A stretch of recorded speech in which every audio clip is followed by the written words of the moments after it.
part input output modules. That means output devices are there, that is the external devices. So we are connecting these external devices with the computer, that is peripheral devices are there, right? That is keyboard, mouse, printer, hard disk. These are peripheral devices. What is the external devices?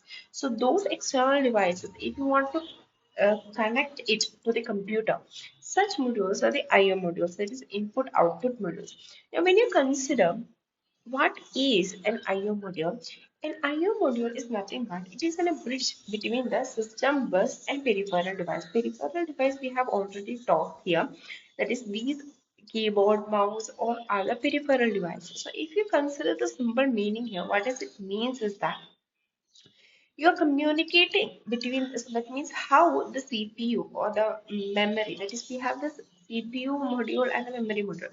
So the CPU and memory can communicate with this input output module, that is to the external devices, to the peripheral devices.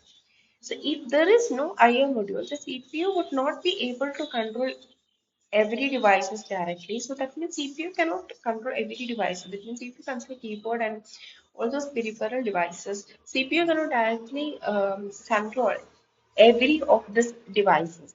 So what we need is this IO module. So IO module is something which acts as a communication, or it's an interface between the system bus and the peripheral devices, and it is a communication manager between the CPU or the memory. That is CPU or memories, communication manager between the CPUs or memory and external devices. So what are the different functions of IO modules? What is the function that it does? We have told that it is an interface between the system bus and peripheral devices. So what does system bus do? System bus is the bus which actually connects the CPU, memory, and IO modules. So IO modules connects the external devices to this bus. So that means there is external devices. Now how is external devices connects? Though it connects to this bus, when IO module connects this external devices to the bus, then only the bus can connect it to the CPU, memory, and all. So we have to understand that the IO module connects this external device with the bus. So keyboard, example if you consider keyboard, okay. So keyboard is what it is a part of this IO module. So it is connected to the system bus. So that is why it has connection with the CPU. There is no direct connection of CPU with the keyboard. No, only through the system bus which actually connects this CPU and all. The IO module, what it will do is that it will actually connect this keyboard to the system bus. Okay, so that means if you consider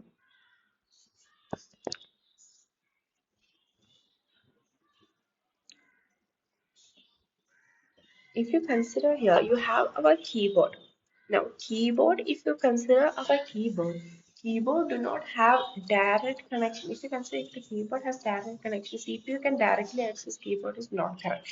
Keyboard cannot directly, sorry, CPU cannot directly access the keyboard. There is no direct connection between the CPU and the keyboard. So what happens here is that you know that the bus actually system bus connects to the CPU. So what does IO module do?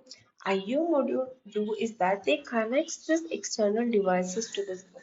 So that is the use of this IO module. What does IO module actually does? If you consider the IO module, what does this it is doing is that it basically connects this IO module connects this keyboard to the bus. That is what it does. Okay, so now if you can, another function that is done by this IO module is controlling the peripheral devices. So the IO module, what it does that it sends commands to the devices, receives data from the devices, and manages the device operation. That means if you consider keyboard itself, when you press a key, the keyboard sends signal. So IO module would process the signal, and the CPU would receive that character. That is what happening in the keyboard. So what does it do is that it is basically IO module basically process the command.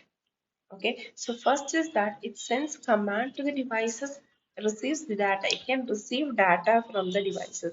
Also, it can send commands to the devices, and it overall manages the device operations. So, controlling the peripheral devices is another thing, that is sending the commands to the devices, receiving data from the devices, controlling the device operation.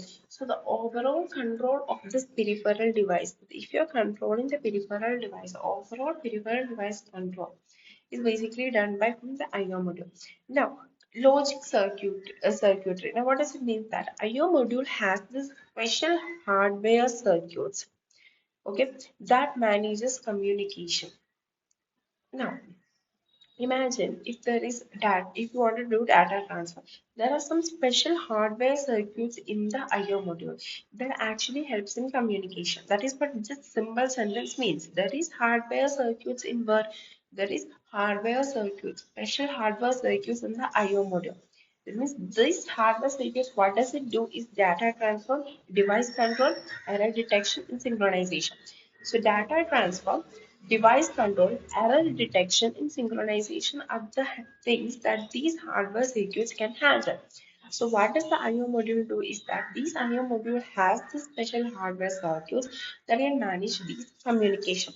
So if in the question, what is IO module, we have said it's like it's a bridge which is connecting the system bus and the peripheral devices. Then we see the function is that the first function is what? It is like the interface. It creates an interface for the system bus and the devices.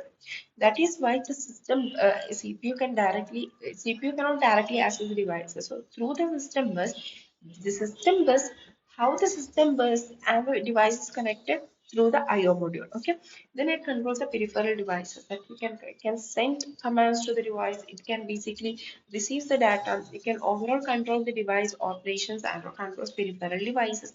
Then it has a circuit, hardware, special hardware circuit. Now, what is the special hardware circuits do? This special hardware circuit actually manages the communication, that is data transfer synchronization. So just whether be the functions which has done by this is important. Okay, maybe it can be asked like what kind of special hardware circuits, like what are the things that these hardware circuits do, like that is important, like these functions. Right. The data transfer, the device control, the error detection, the synchronization will be important. The next question arises is like, why do we need IO module? So the reason one is different speed. Peripheral devices are much slower than CPU and memory. So because CPU now it's very fast, RAM is also fast, but keyboard and mouse or printer, if you consider, these are very slow. So if the CPU communicates directly with slow devices, what happens is that there is a time waste is happening. So that is why IO module is handling this communication of this CPU, because CPU is very fast, and when you consider the peripheral devices, they are very slow. So what does it do is that IO modules handles this kind of communication. So system bus, we know. If you consider system bus, we know system buses are very fast. So direct communication with slow devices would be inefficient. So the IO module manages this transfer. That is the same thing. System bus, through the system bus, this IO module handles this communication because system bus is very fast. Some devices can even send data faster than CPU processing speed, such as network interface card GPU. So proper coordination is required. Sometimes some devices will be faster than. We told that first what we have told CPU is faster than devices, but some devices like GPU, data network interface card and all are much more faster in speed than the CPU. So what has to do is the IO module has to coordinate this.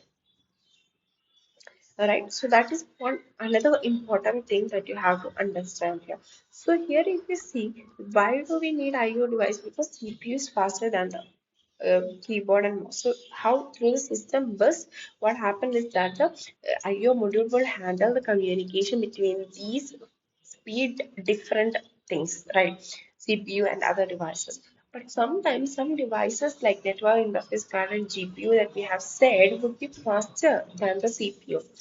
So when this situation arises, what happens is that the IO module would have to coordinate this. Okay, so we have said IO module is what? It's just a communication bridge in one sentence, okay? It's a communication bridge between the CPU memory and the external devices.